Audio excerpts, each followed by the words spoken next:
India Legal presents Courts Roundup.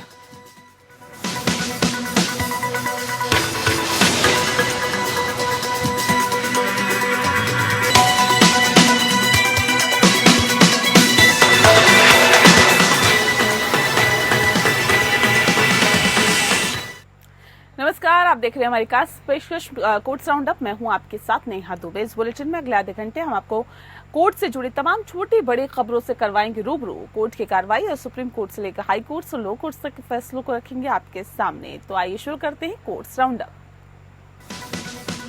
India Legal presents Courts Roundup.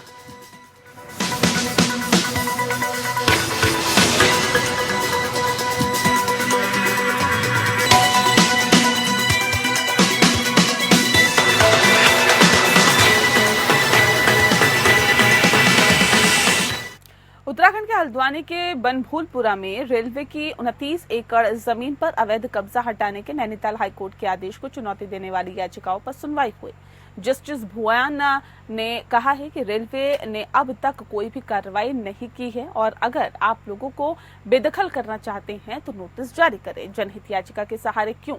इसके लिए जनहित याचिका का इस्तेमाल नहीं किया जा सकता। वहीं रेलवे की तरफ से पेश additional solicitor general Aishwarya Bhati ने कहा है कि वो वंदे भारत वहां चलाना चाहते हैं और ऐसे में इसको लेकर प्लेटफॉर्म को बढ़ा करने की जरूरत है। वहीं उन्होंने कोर्ट के सामने एक प्रस्ताव भी रखा है कि कोर्ट केंद्र सरकार, राज्य सरकार और रेलवे को एक साथ बैठकर इस मामले पर कोई हल निकालने के लिए विचार करने का निर्देश दे। सुनवाई के दौरान एएसजी ऐश्वर्या भाटी ने कहा है कि 2023 में सुप्रीम कोर्ट ने रोक लगा दिया था और इस स्टे को हटाने की मांग कर रहे हैं।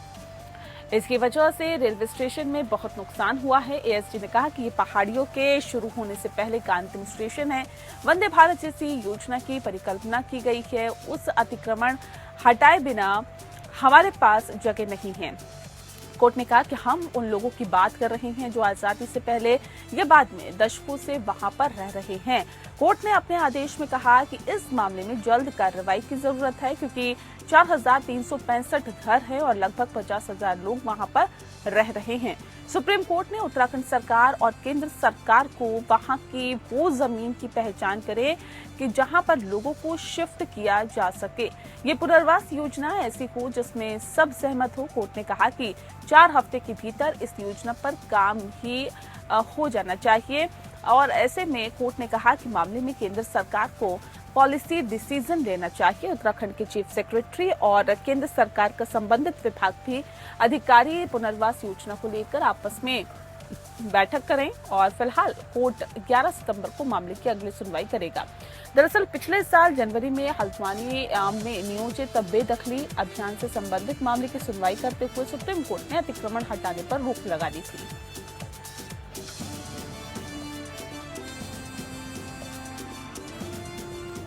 सुप्रीम कोर्ट ने सीआरपीएफ में कांस्टेबल को बहाल करने के गुवाहाटी हाईकोर्ट के आदेश को रद्द करते हुए दोहराया कि कानून प्रवर्तन निदेशालय यानी कि प्रवर्तन एजेंसी में नियुक्ति के लिए मानदंड नियमित रिक्तियों की तुलना में कड़े होने चाहिए। सीआरपीएफ में कांस्टेबल पद पर वर्तमान प्रतिवादी की नियुक्ति जांच के दायरे में थी। उसे सत्यापन रोल भरने के लिए कहा गया था जिसमें कर्मचारियों से स्पष्ट शब्दों में ये बताने के लिए कहा गया था कि उसे क्या कभी गिरफ्तार किया गया था या उस पर मुकदमा चलाया गया था या उसके खिलाफ कोई मामला लंबित था। इसके साथ ही चेतावनी भी दी गई थी कि कोई भी गलत जानकारी देने पर उसकी सेवाएं समाप्त कर दी जाएगी। प्रतिवादी ने नकारात्मक जवाब दिया। इसके बाद एक निजी पक्ष ने अधिकारियों को एक लिखित शिकायत प्रस्तुत की जिसमें कहा गया कि प्रतिवादी ने जानबूझकर महत्वपूर्ण जानकारी छिपाई थी। परिणाम स्वरूप प्रतिवादी को तत्काल सेवा से हटाने का निर्देश देते हुए एक आदेश पारित किया गया जिसे चुनौती देते हुए उसने हाईकोर्ट के समक्ष एक रिट याचिका दायर की जिसमें देखा गया कि सत्यापन रोल भरने के समय प्रतिवादी के खिलाफ कोई मामला यानी कि कोई आपराधिक मामला लंबित नहीं था। इसीलिए वर्तमान चुनौती दी गई और रिकॉर्ड का अवलोकन करने के बाद जस्टिस हीमा कौली और जस्टिस एहसानुद्दीन अमानुल्लाह की बेंच ने पाया कि प्रतिवादी को आपराधिक मामले में सह अभियुक्त के रूप में रखा गया था। उसे न्यायिक हिरासत में ले लिया गया और ट्रायल कोर्ट ने उसे जमानत दे दी। कोर्ट ने ये भी नोट किया कि प्रतिवादी का मामला पूरी तरह से बरी होना नहीं था, क्योंकि अभियोजन पक्ष अपने मामले को उचित संदेह से परे साबित करने में विफल रहा था। शीर्ष अदालत ने कहा कि हाईकोर्ट ने अपने निष्कर्षों में गलती की है और प्रतिवादी किसी भी छूट का हकदार नहीं है। इस प्रकार न्यायालय ने अनुशासनात्मक प्राधिकारी के आदेश को बहाल कर दिया।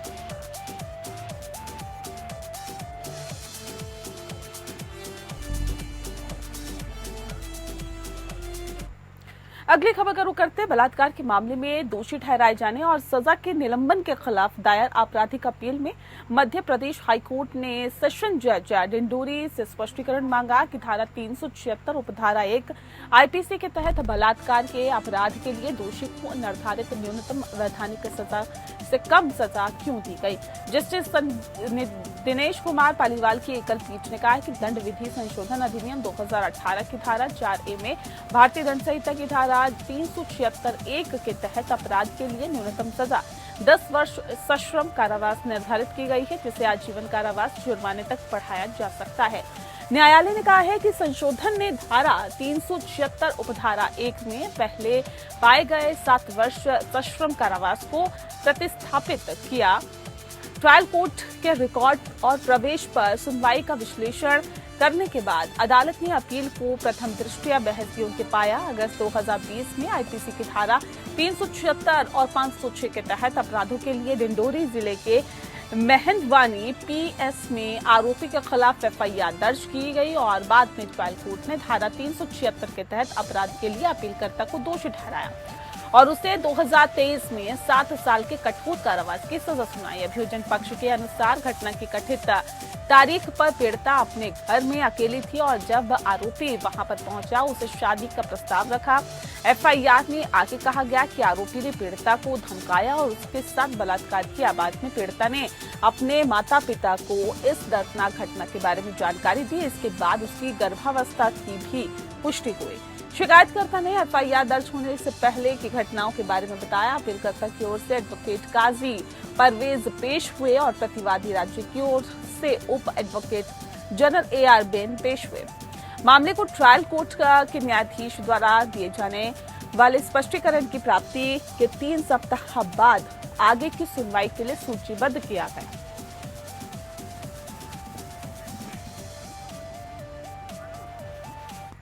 सुप्रीम कोर्ट ने स्वतंत्र व्यक्तियों की समिति बनाने की मंशा जताई, जो पंजाब हरियाणा सीमा पर विरोध प्रदर्शन कर रहे किसानों और सरकारों के साथ बातचीत कर सके और मुद्दों का समाधान ढूंढ सके। कोर्ट ने पंजाब और हरियाणा राज्यों से उन उपयुक्त व्यक्तियों के नाम सुझाने को कहा जिन्हें समिति में शामिल किया जा सकता है। अगले सप्ताह तक कोर्ट ने निर्देश दिया कि दोनों राज्यों द्वारा विरोध स्थल पर यथास्थिति बनाए रखी जाए, जिससे शंभू बॉर्डर पर स्थिति को और अधिक भड़कने से रोका जा सके। कोर्ट ने पंजाब और हरियाणा राज्यों से आम जनता को असुविधा से बचाने के लिए शंभू बॉर्डर पर बैरिकेड्स हटाने का प्रस्ताव भी सुझाने को कहा है। न्यायालय पंजाब एवं हरियाणा हाईकोर्ट द्वारा पारित आदेश के विरुद्ध हरियाणा राज्य की याचिका पर सुनवाई कर रहा था, जिसमें शंभू बॉर्डर को खोलने का निर्देश दिया गया। जस्टिस सूर्यकांत की अध्यक्षता वाली बेंच ने हरियाणा सरकार के लिए पेश सॉलिसिटर जनरल तुषार मेहता ने कहा कि हम लोगों की असुविधा का ध्यान है और बॉर्डर की दूसरी तरफ 500 ट्रैक्टर ट्रॉली बख्तरबंद के रूप में मौजूद है।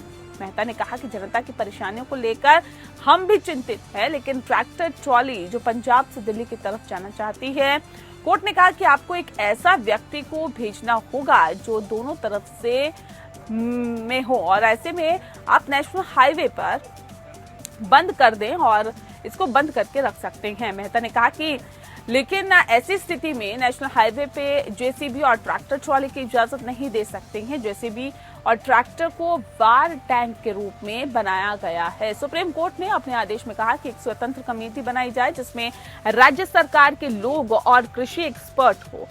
पंजाब और हरियाणा हाईकोर्ट को नाम सुझाए जो इस कमेटी के सदस्य हो सकते हैं। कोर्ट ने 1 हफ्ते में दोनों सरकार से नाम मांगे हैं। कोर्ट ने कहा कि 1 हफ्ते के बाद मामले की सुनवाई करेंगे।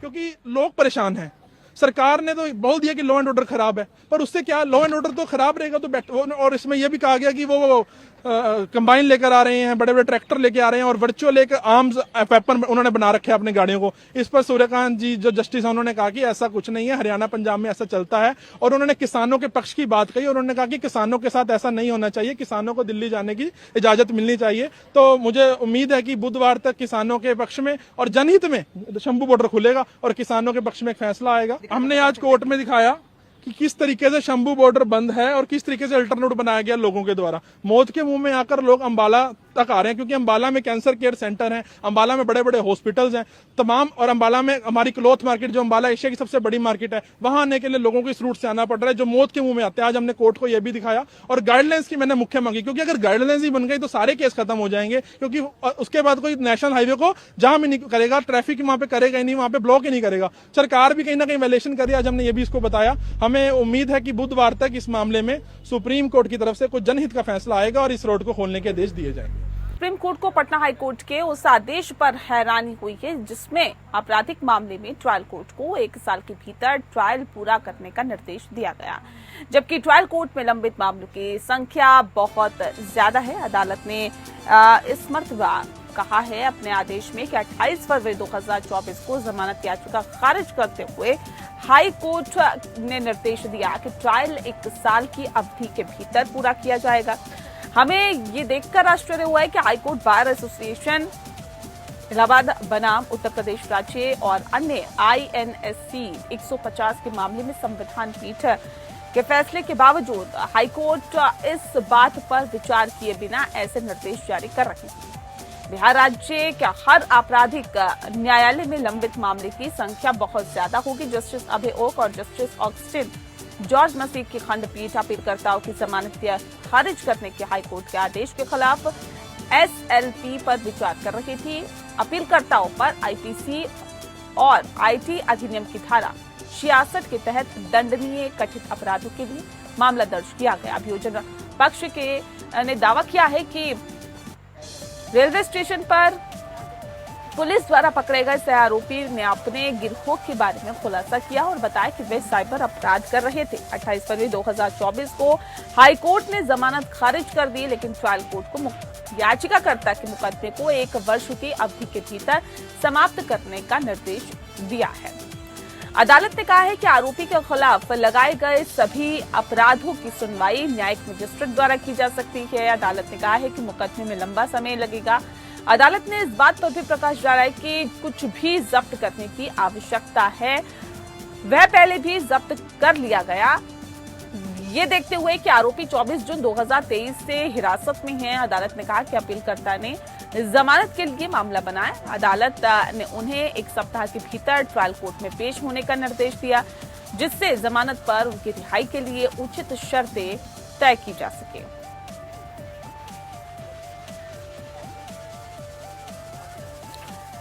सुप्रीम कोर्ट ने अदालत की अवमानना एक्ट के सेक्शन 20 की व्याख्या की है, जिसमें साफ किया गया है कि अवमानना कार्रवाई 1 साल के अंदर लाई जाए। इसी संदर्भ में आइए इंडिया लीगल के वेब रिपोर्टर से समझते हैं कि समय अवधि केस का मतलब आखिर क्या है।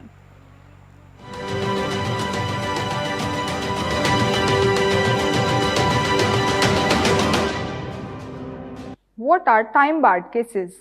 Time barred cases refers to legal actions जो परस्यू नहीं किए जा सकते because of statute of limitations के हिसाब से specified time के अंदर इनिशिएट नहीं करे गए। Supreme Court in the case of S. Tirupati Rao versus M. Linghamia and others addressed the issue कि क्या contempt petition bar होगा by statute of limitations. The case revolves around a contempt petition filed in 2014 challenging non-compliance with a High Court order from 2009. Supreme court ने highlight किया कि under section 20 of the contempt of courts act 1971 contempt actions initiate होने चाहिए within 1 year from date of alleged contempt. Court ने इस argument को reject कर दिया by stating that contempt constituted a continuing wrong जो जस्टिफाई होगा by filing the petition beyond the statutory period. It emphasized that the doctrine of continuing wrong cannot extend the limitation period indefinitely because इसकी वजह से delay होगा और judicial efficiency भी कमजोर पड़ेगी. The court upheld that even if contempt is ongoing, legal actions initiate होने चाहिए within the prescribed time frame to avoid indefinite delays.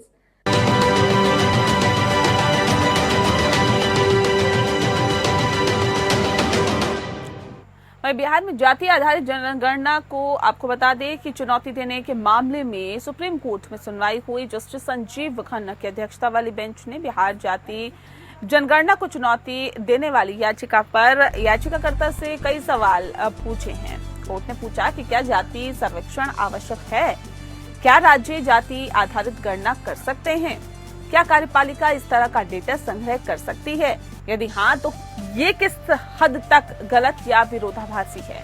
इसके अलावा ये भी पूछा कि डेटा संग्रह है तो उसके क्या मापदंड है, नागरिक किस हद तक डेटा के विभाजन की मांग कर सकते हैं. फिलहाल कोर्ट 4 हफ्ते बाद सुनवाई करेगा. सुनवाई के दौरान कोर्ट ने कहा है कि सर्वेक्षण समाप्त हो चुका है, हम केवल इस बात से चिंतित है कि क्या डेटा सार्वजनिक रूप से उपलब्ध रहना चाहिए ताकि लोग उसका विश्लेषण कर सके. कोर्ट ने कहा कि भले ही हम सर्वेक्षण को बरकरार रखें, लेकिन सवाल ये है कि क्या डेटा सार्वजनिक जांच के लिए उपलब्ध होना चाहिए.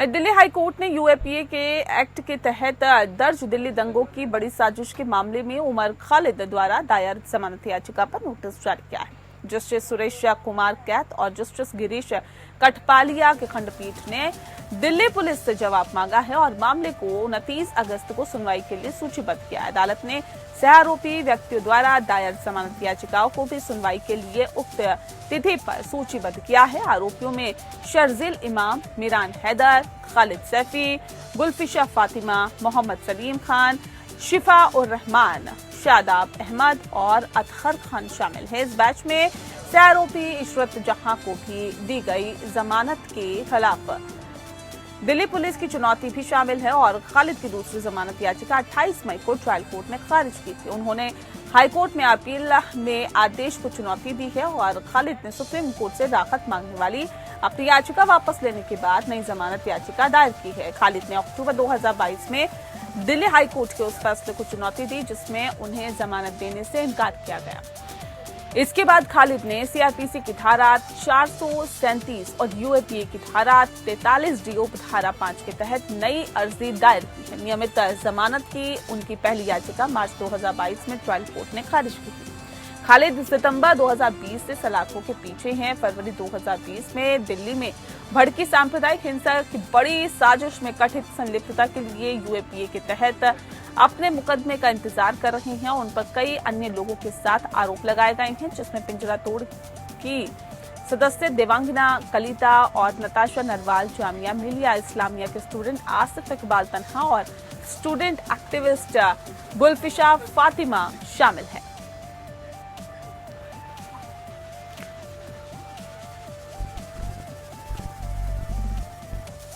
राजस्थान के चर्चित आनंदपाल सिंह एनकाउंटर केस में अब नया मोड़ सामने आया है. इस मामले में अब एसीजेएम सीबीआई कोर्ट ने पुलिस के खिलाफ ही संज्ञान लिया है. ये वह पुलिसकर्मी हैं जो आनंदपाल सिंह एनकाउंटर में शामिल थे. वहीं कोर्ट की ओर से सीबीआई की क्लोजर रिपोर्ट को भी खारिज कर दिया गया जिस पर कोर्ट ने कुछ सवाल भी खड़े किए हैं. इसके बाद कोर्ट में एनकाउंटर में शामिल 5 पुलिसकर्मियों के खिलाफ धारा 302 के तहत मुकदमा चलाने और जांच के आदेश दिए गए.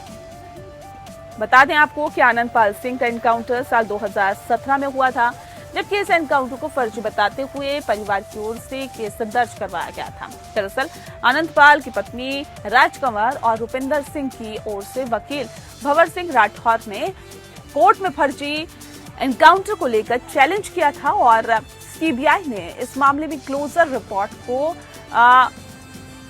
रिपोर्ट सौंपी थी. बता दें साथ ही इसमें कोई भी फर्जी एनकाउंटर को लेकर एविडेंस नहीं होने की बात कही गई थी. हालांकि मौके वारदात का नक्शा पेश नहीं किए जाने पर कोर्ट ने आदेश दिया था.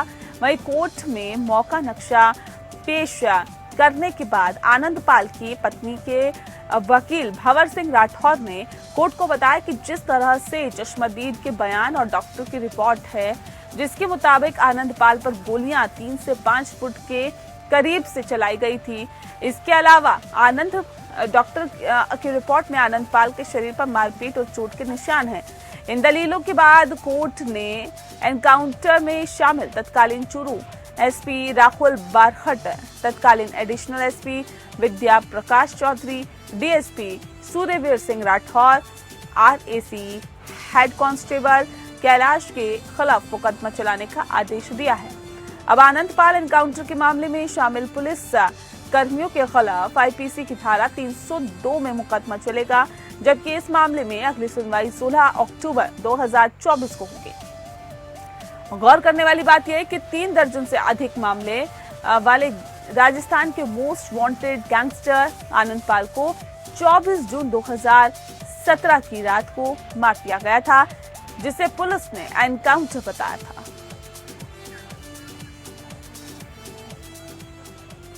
और इसी के साथ कोर्ट्स राउंड अप में फिलहाल के लिए इतना ही। नमस्कार। India Legal presents Courts Roundup.